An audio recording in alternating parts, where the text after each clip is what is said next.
casino.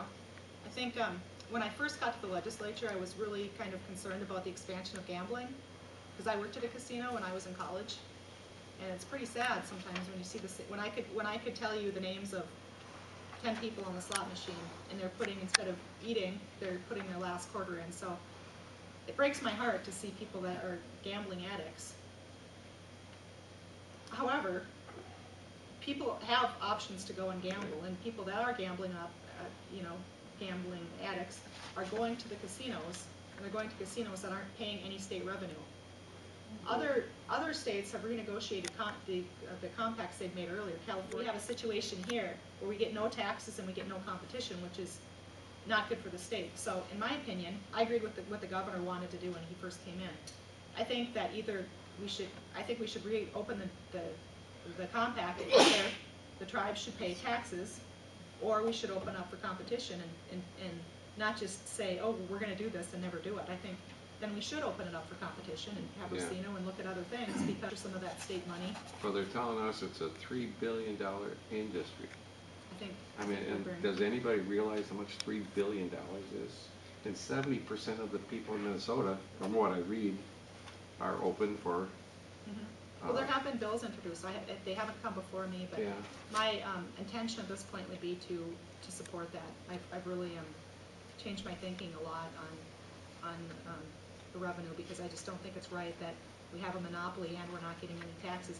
And it'd be different, I think, too, if those tax dollars were doing something to help us with our budget. Yep. But we still have to pay for things for the tribes. We still have to pay for roads. We still have to pay for schools.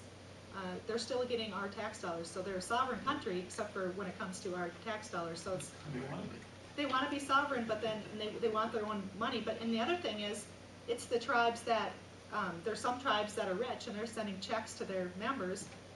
But go look in northern Minnesota at some of those tribes where the casinos can't make it. They are dirt poor, and they need some of that revenue, but there's no sharing going around. So you have tribes that are ungodly wealthy, and then you've got tribes that are more impoverished than Minneapolis, probably some of the worst areas in Minneapolis. So it's it just doesn't seem like it's right that people are just getting $1 million checks and it's going to no use for any of the other tribes or the state or anything. It's just going into people's pockets. Well, and what about the lottery? Right.